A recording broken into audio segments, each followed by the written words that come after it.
इतिहास में पहली बार जिसको मौत और हार का डर ना हो, जीत उसकी मुकद्दर में तय होती है।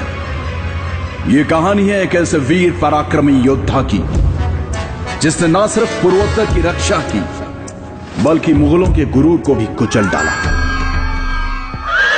The legend of Lachit Borphukan. Bharat का वो हिस्सा जहां सूरज सबसे पहले दस्तक देता है। पूर्वोत्तर। 17वीं सदी, जब पूर्वोत्तर की राजधानी हुआ करता था रोंगपुर शिवसागर। मुगल सल्तनत की पैरवी करते हुए मीर जुमला ने राजा जयध्वज सिन्हा को परास्त किया, जिसके पश्चात उनकी अकाल मृत्यु हो गई।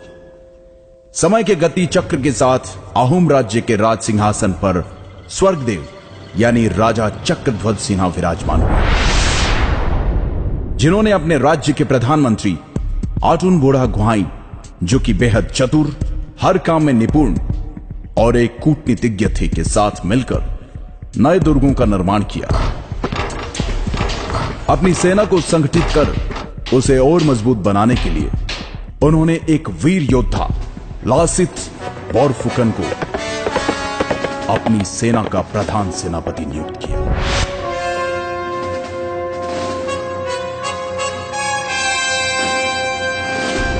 जो कि ऊपरी असम के पहले बोरबरुआ मोमाई तामुली बोरबरुआ के बेटे थे।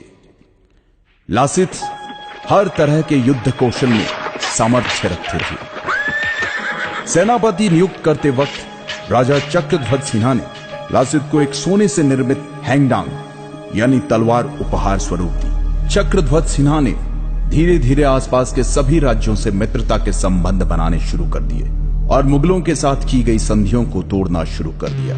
यह सुनकर मुगलों के फौजदार फिरोज खान ने इस विषय को गंभीरता से लेते हुए राजा चक्रध्वज सिन्हा पर दबाव बनाना शुरू किया और चेतावनी दी कि अगर तुमने हमारे साथ की गई संधियों को ठुकराने की कोशिश की तो इसका परिणाम बहुत ही भयानक होगा। उधर इन बातों की परवाह किए बगैर प्रधानमंत्री आटुन बोड़ा गुहाई और प्रधान सेनापति लासित बोरफुकन ने मिलकर पहले छोटी छोटी जगहों पर और फिर अगस्त 1667 को गुवाहाटी पर भी फतह हासिल कर ली, जिसके तहत मुगलों को पीछे हटने पर मजबूर होना पड़ा। और तब राजा चक्रध्वज सिन्हा ने कहा था, अब मैं सुकून से 2 मुट्ठी चावल खा पाऊंगा। वहीं दिल्ली में बैठे मुगल सल्तनत के बादशाह औरंगजेब को जब इस बात का पता चला तो वो बौखला गया और 19 दिसंबर 1667 को एक विशाल सेना जिसमें 5000 बंदूकधारी, 1000 से अधिक तोपें, नावों का एक बड़ा बेड़ा, 30,000 पैदल सैनिक, 15,000 तीरंदाज और 18,000 तुर्की घुड़सवार शामिल थे, जिसकी कमान उसने राम सिंह के हाथ में देकर कहा, जाओ और जो भी हमारे सामने सर उठाने का साहस करे उसे कुचल डालो। फरवरी 1669 को राम सिंह रंगामाटी आ गया और अपनी विशाल सेना के साथ उसने फिर से गुवाहाटी पर कब्जा कर लिया। तब लाचित ने कहा था कि यह बड़े ही दुख की बात है कि मेरे प्रधान सेनापति रहते हुए मेरा देश भयंकर समस्या से जूझ रहा है। मैं अपने राजा और प्रजा को कैसे इस संकट से मुक्त करूं? कैसे मैं अपने पूर्वजों के मान और सम्मान की रक्षा करूं? उसी दौरान राम सिंह ने एक चाल के तहत बाण के जरिए राजा चक्रध्वज सिन्हा को एक पत्र में लिखा कि लाचित ने हमसे गुवाहाटी खाली करने की एवज में 1 लाख रुपए लिए।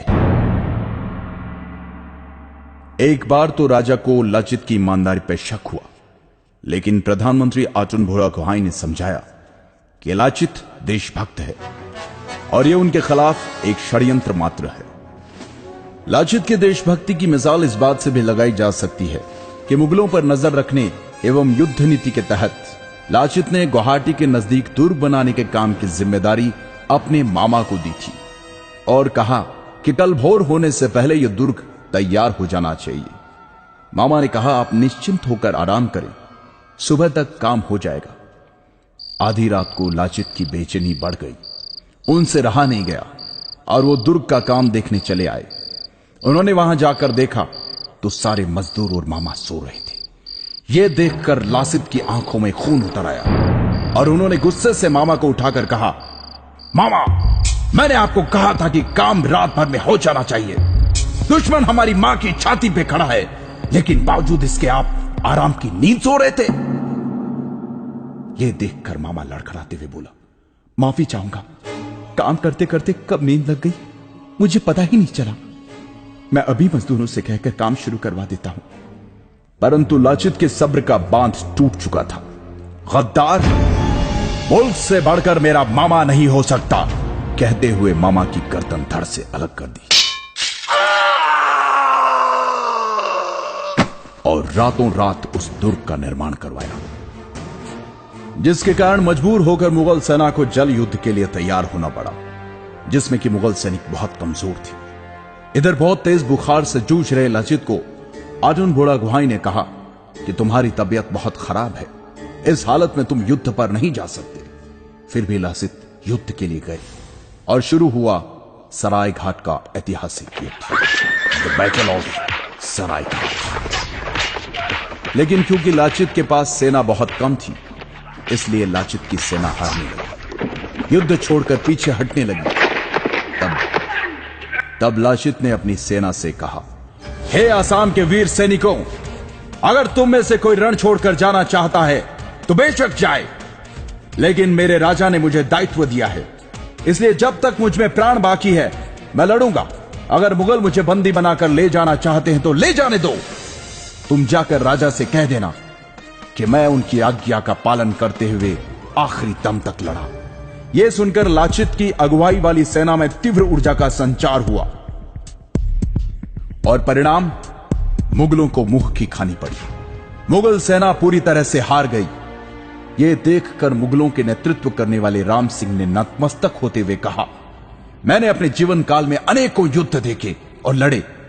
मेरा ऐसा पराक्रमी वीर योद्धा जो जान से ज्यादा अपनी मातृभूमि से प्यार करे, जो युद्ध के हर क्षेत्र में पारंगत हो, आज पहली बार देख रहा हूं। राजा की जय, सलाहकारों की जय, सेनापति की जय, देश की जय।